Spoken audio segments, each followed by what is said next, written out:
संभवतः द्रौपदी भारत की वह प्रथम महिला है जिसके 5 पति थे या वह 5 पुरुषों के साथ रमण करती थी। लेकिन सबसे बड़ा सवाल यह है कि क्या आज के लोग यह समझते हैं कि द्रौपदी ने विवाह तो सिर्फ अर्जुन से किया था, तो क्या उसका रिश्ता सभी के साथ नहीं था? पांडवों को 12 वर्ष का वनवास और 1 वर्ष का अज्ञातवास मिला था। इस दौरान 5 पांडव एक कुम्हार के घर में रहा करते थे और भिक्षाटन के माध्यम से अपना जीवन यापन करते थे। ऐसे में भिक्षाटन के दौरान उन्हें द्रौपदी के स्वयंवर की सूचना मिली। एक यंत्र में बड़ी सी मछली घूम रही थी, उसकी आंख में तीर मारना था और वह भी तेल पात्र में उसकी परछाई देखकर। यह भी कि एक नहीं पूरे 5 तीर मारने थे। अर्जुन ने यह प्रतियोगिता जीत ली तब जरासंध, शल्य, शिशुपाल तथा दुर्योधन, दुशासन आदि कौरव भी उपस्थित थे। उस दौरान बहुत विवाद हुआ क्योंकि 5 पांडव ब्राह्मण वेश धारण करके पहुँचे थे। लेकिन श्री कृष्ण के दखल से आखिर द्रौपदी का विवाह हो गया। 5 पांडवों से उसका विवाह कैसे हुआ या 5 पांडवों की वह पत्नी कैसे बन गई, यह बहुत लंबा किस्सा है। कहते हैं कि द्रौपदी अपने पिछले जन्म में बहुत सुंदर युवती थी। सर्वगुण संपन्न होने के कारण उसे योग्य वर नहीं मिल रहा था, इसलिए उसने भगवान शंकर की तपस्या की और तब शंकर जी प्रकट हुए। उस समय द्रौपदी ने हड़बड़ाहट में 5 वर मांगे, इसलिए उसे शिवजी के वरदान के कारण इस जन्म में 5 पति प्राप्त हुए। जब भगवान शिव ने द्रौपदी को 5 पति प्राप्त होने का वरदान दिया था, तब वह ये भी जानते थे कि उसे अपने 5 पतियों के साथ पत्नी धर्म निभाने में समस्या होगी। इसलिए उन्होंने द्रौपदी को ये वरदान भी दिया कि वह प्रतिदिन कन्या भाव यानी कौमार्य को प्राप्त कर लेगी। इसलिए द्रौपदी अपने 5 पतियों को कन्या भाव में प्राप्त हुई थी। हालांकि कहा जाता है कि संतान को जन्म देने के लिए भगवान श्री कृष्ण ने उसे ये सुझाव दिया कि हर साल वह पांडवों में किसी एक के साथ ही समय व्यतीत करे। साथ ही जिस समय वह अपने कक्ष में किसी एक पांडव के साथ हो तो उनके कक्ष में कोई और पांडव प्रवेश न करे। यदि कोई पांडव ऐसा गलती से भी कर लेता है तो उसे 1 वर्ष का देश निकाला भुगतना होगा। माना जाता है कि द्रौपदी जो 5 पांडवों की पत्नी थी, 1 साल के समय अंतराल के लिए हर पांडव के साथ रहती थी। उस समय किसी दूसरे पांडव को द्रौपदी के आवास में घुसने की अनुमति नहीं थी। इस नियम को तोड़ने वाले को 1 साल तक देश से बाहर रहने का दंड था। एक बार यह दंड अर्जुन को भुगतना भी पड़ा था।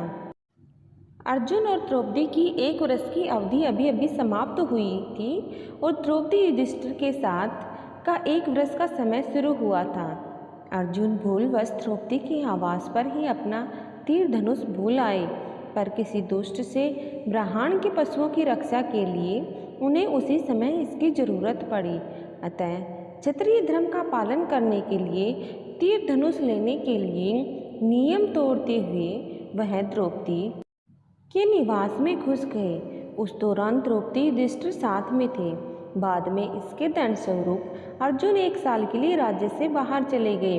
इसी 1 साल के वनवास के दौरान अर्जुन की मुलाकात उलूपी से हुई और वह अर्जुन पर मोहित हो गई।